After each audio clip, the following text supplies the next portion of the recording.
काहींकी जटणी विधायक हेबे संतोष जेना। जटणी विधायक हेबा पई संतोष जेना योग्य प्रार्थी काहींकी? जटणी विधायक संतोष जेना हेबा पछर कोन रहिछि रहस्य? तेबे कथाटी हेउछि सारा ओडिसा रे चर्चित निर्वाचन मंडली हेउछि जटणी विधानसभा क्षेत्र। एठारे सबुबेले विधानसभा निर्वाचन समय रे शेष मुहूर्त रे दलीय टिकेट फाइनल होई थाए आउ लड़ाई जोरदार हेबा सह क्लोज फाइट मध्य होई थाए। जटणी निर्वाचन मंडली रो भोटर मध्य खूब सचेतन। सेमाने दल अपेक्षा उचित प्रार्थी को निर्वाचित करिथांती। जदि आमे गत साधारण निर्वाचन को देखिबा तबे राज्य रे बीजेपी सरकार आसीथिबा बेले जटणी विधानसभा सीट कांग्रेस दखल करितला एवं भुवनेश्वर लोकसभा सीट बीजेपी दखल करितला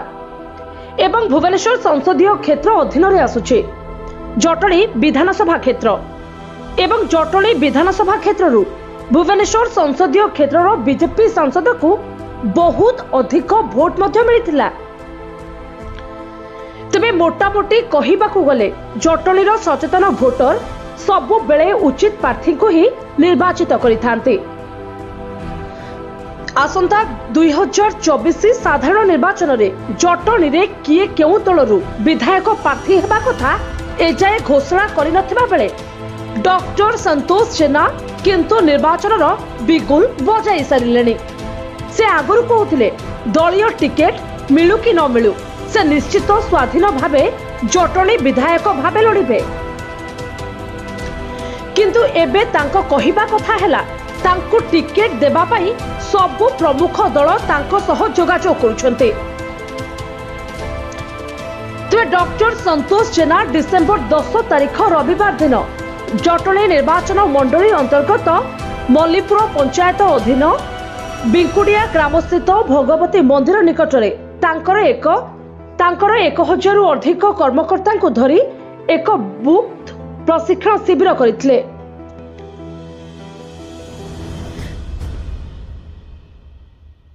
तबे डॉक्टर संतोष जेना डिसेंबर 10 तारिख रविवार दिन जटणी निर्वाचन मंडली अंतर्गत मल्लीपुर पंचायत अधीन बिंकुटिया ग्राम स्थित भगवती मंदिर निकटरे तांकर 1000 रु अधिक कर्मकर्ता को धरी एक बुथ प्रशिक्षण शिविर करथिले। ब्यूरो रिपोर्ट प्रया खबर। जटणी निर्वाचन मंडली जो खोर्धा ब्लॉक अंचल अच्छी से 7टी पंचायत 114टी वार्ड ये अच्छी से 114टी वार्ड प्रत्येक वार्ड 6 जन कार्यकर्ता जो माने कि आम काम करुछंती आगामी विधानसभा निर्वाचन पाई से आज डकाई कि प्रशिक्षण शिविर आयोजन कर आयोजन रे आज प्रत्येक वार्ड खोर्धार 7टी पंचायत प्राय समस्त मुख्य कार्यकर्ता माने उपस्थित अच्छा प्रशिक्षण शिविर आरंभ होती। प्रथम ये आरंभ है आम जटणी ब्लॉक तापर भुवनेश्वर ब्लॉक सब यही कार्यक्रम गुड़ी को आरंभ करूँ एवं ता परवर्ती अवस्था निश्चित भाव में जटणी एक दृश्यमान योजना दृश्यमान व्यवस्था करूँ जहाँकि 10,000 ऊर्ध्व संख्या रे जटणी टाउन व्यवस्था करने को जाऊँ आगामी दिन में। निश्चित भाव में साधारण जनता चाहूँ पांडव जेना फाउंडेशन चेयरमैन डॉक्टर संतोष जेना जड़े समाजसेवी जड़े आईनजीवी जड़े परोपकारी स्वास्थ्य शिक्षा प्रति क्षेत्र में जटणी निर्वाचन मंडली बहुत अवदान अच्छी। तेणु जटणी माटी चाहूँगी जड़े सुयोग्य सन्तान ए माटी आम एमएलए हूँ विधायक हूँ जड़े भद्र लोक निष्कपट सरल दवापाई समस्त आशीर्वाद भिक्षा कामना कर जटणी चाहूँगी जड़े सुयोग्य सन्तान डॉक्टर संतोष जेना समस्त मन को से छुई छोटू बड़ पर्यंत जाति वर्ण धर्म निर्विशेष समस्त मन को से छुई समस्त को साहाଯ୍यर हाथ बढ़ाऊँ निज निज निज व्यक्तित्व निज संगठन जो डॉक्टर जेना से पांडव जेना ग्रांड फादर नाम गोटे संगठन कर फाउंडेशन कर पेट्रोल काटिकी से संगठन रखी किसी गरीब मेधावी पिला किसी माने कैंसर पेसेंट हार्ट पेसेंट अन्य जिते रोगी समस्त साहाय्य कर साधारण निर्वाचन आहरी किछि मास बाकी अछि तेणु जटनी निर्वाचन मंडल में जनसाधारण जहाँ को भोट देवे सी निश्चय भाव विधायक हम यहाँ परिष्कार कथा एवं स्पष्ट कथा किंतु संतोष जेना कहतु बा अन्य नेतृवृंद कहतु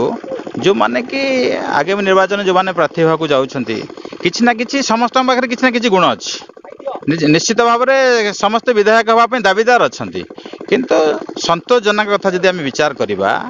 ताले तांका पाखरे किछि जोटा कि सामाजिक कार्यक्रम हो आर्थिक कार्यक्रम हो किछि गरीब लोकों को सहायता करवा हो बा एनी अनेक किछि सामाजिक कार्यक्रम अछि जोटा कि ओतप्रोत भाव से जड़ित तेणु आगामी दिन में निहाती गोटे दाबीदार से रहिबे विधायक प्रार्थी भाव में तो लड़ई केमती आपण देखुछन लड़ई निश्चित गोटे भल लड़ई हम जटनी निर्वाचन मंडली हूँ गोटे सेंसिटिव लड़ई जगह तेणु जो माने लड़ई करेंगे निहाती गोटे भल सैनिक भाव में संतोष ना मुझे देखिली ता भितर संतोष जेना पाक थर थर जाइए मुझे बढ़िया लोक से कही होनी संतोष जेना को आमको चाहूँ से भाया लोक आमको दरकार निर्वाचन ये दरकार से पारलिसी लोक टे विशेष कहीपरूनी किंतु आम चाहूँ से संतोष जेना भगवान बिंगुड़िया पीठरे बहुत तुंग नेता विधानसभा को जाइछन बहुत तुंग नेता जाइछन हां बहुत तुंग नेता जाइछन एक्स्ट्रा कोन रहिछन कौन रही से कही हेनी कारण से जो प्रकार लोक कौन साहाଯ୍य न कर विधानसभा को न जाइक भी से बहुत प्रकार स्कूल पिला साहाଯ୍य कर रोग बैराग से बहुत ये कर अधिका कौन कह पारलिस लोक कहीपरूनी से किंतु आम चाहूँ संतोष जेना भाया लोक आमको दरकार।